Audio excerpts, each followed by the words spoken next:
This morning, we have new information on the Trump administration's impact on families trying to cross the U.S. southern border. Lawyers say they cannot find the parents of, listen to this number, 545 children after they were separated at the border. The children are now in U.S. custody, and some of them have not seen their parents in more than 3 years. Mireya Villarreal reports on the efforts to track them down. In the ACLU filing, lawyers say of the 1,030 separated migrant children, they still haven't been able to reach parents for 545 kids.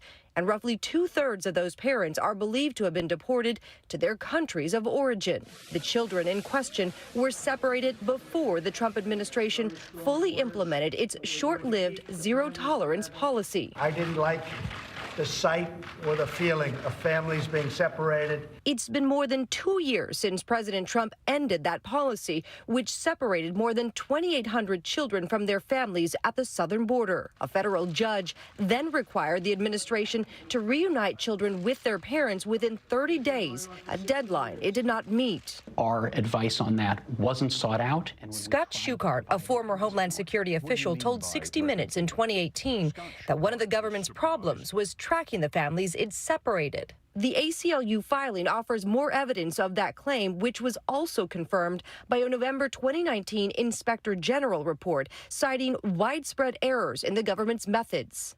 People were removed to other countries without there being good records of what adult went with what child. In July 2018, we spoke with Bernardino Contreras Trejo and his daughter Fernanda. They were reunited 27 days after they'd been separated at the border. He told us officials at the border said, "You mean nothing.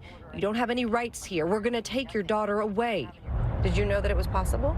I didn't know that it was possible they could separate me from my kid, he said. As for Fernanda, she said that they treated her bad and scolded her. How do you feel when you hear that? Impotente. Powerless, Trejo told us. A report issued by the Health and Human Services Department actually shows that children separated from their parents at the border were more likely to have higher levels of fear, abandonment, post-traumatic stress, and likely to consider self-harm or even suicide. And Gail, we have spoken with a number of these families and their children. They say there are some big psychological impacts that they will be dealing with for a very long time. Gail? Mireya, this is heartbreaking. We went to Texas at the time. Matter of fact, saw you there too. We saw those people with their families. Were there some bad eggs in the group? Maybe, but that's not what we saw. What we saw were desperate people trying to come here for a better life for their children or for themselves and to protect their children. I can't understand why there wasn't a system in place to keep track of the kids once they were separated from their parents. We wouldn't stand for this if somebody did this to American children. We would not stand for this. Do you happen to know how the system worked? You know, Gail, I think a lot of this happened because the policy was implemented so quickly that the administration couldn't coordinate properly with all the federal agencies that were involved. I mean, you're talking about nearly a dozen of them that were impacted, from Border Patrol, DHS, to the Department of Health and Human Services that we just talked about right now. So I think the coordination was a very, very big issue. People were just caught off guard, and they didn't know and didn't have a tracking system in place.